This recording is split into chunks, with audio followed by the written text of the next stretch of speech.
মোল্লা ইউনুস সহ গোটা ঢাকা চাপা পড়ে এদেরকে কেউ কাউন্টই করে না, মশা মাছি। শুভেন্দু অধিকারী বিতর্কিত মন্তব্য করতে যার জুড়ি মেলা ভার। বাংলাদেশ নিয়ে যিনি একের পর এক বিতর্কিত মন্তব্য আর হুমকি ধমকি দিয়েই চলেছেন। এবার বিধানসভা নির্বাচনে নিরঙ্কুশ জয় লাভ করেছে তার দল বিজেপি। আছেন পশ্চিমবঙ্গের মুখ্যমন্ত্রী হওয়ার দৌড়েরও শীর্ষে। এখন প্রশ্ন উঠেছে, আগের থেকেও কি বেশি বেপরোয়া হবেন শুভেন্দু? মশা মাছি। একসময় ছিলেন মমতার ডানহাত, কিন্তু সময়ের পরিক্রমায় তৃণমূল ছেড়ে নাম লেখান বিজেপিতে। বিতর্কিত বক্তব্য আর পপুলিস্ট কার্যক্রম করে দ্রুতই আলোচনায় আসেন এই নেতা। 2024 সালের 5 আগস্ট বাংলাদেশ থেকে শেখ হাসিনার সরকারের পতনের পর থেকে যেন উন্মাদ হয়ে যান ভারতীয় জনতা পার্টি বা গেরুয়া শিবিরের এই নেতা।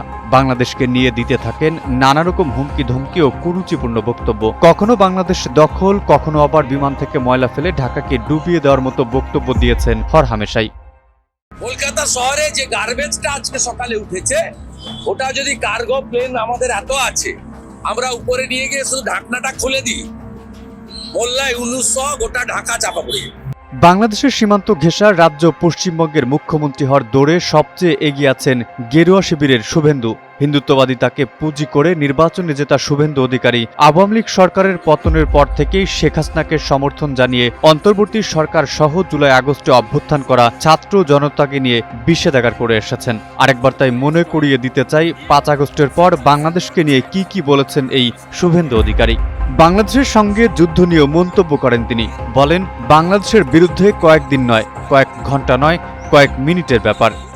বাংলাদেশের সঙ্গে যুদ্ধ ভারতের কাছে তো কয়েকদিনের ব্যাপার নয়, কয়েক মিনিটেই ফয়সলা হয়ে যাবে।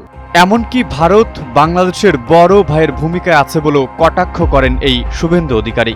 আমরা বড় ভাই হিসেবে চিমটি কাটছে, আঁচড় কাটছে, সহ্য করছি, তো বেড়া আমরা দেবই। রাজাকারের বাচ্চা বলে ডক্টর ইউনুস ও মমতা ব্যানার্জিকে একই কাতারে ফেলেন এই শুভেন্দু। এই রাজাকারের বাচ্চা, হেফাজতের বাচ্চা, যাহাই ইউনুস তাহাই মমতা। বাংলাদেশকে মশামাছি বলে কটাক্ষ করেন তিনি। বাংলাদেশকে গাজাবাসীর মতো শিক্ষা দেওয়ার কথাও বলেন গেরুয়া শিবিরের এই নেতা। এখন প্রশ্ন উঠেছে, পশ্চিমবঙ্গের মুখ্যমন্ত্রীর দৌড়ে এগিয়ে থাকা শুভেন্দু কি বাংলাদেশের জন্য ত্রাস নাকি সুদিন নিয়ে আসবেন? এই রাজাকারের নাতিদের অবস্থা কি হয় শুধু দেখতে থাকুন।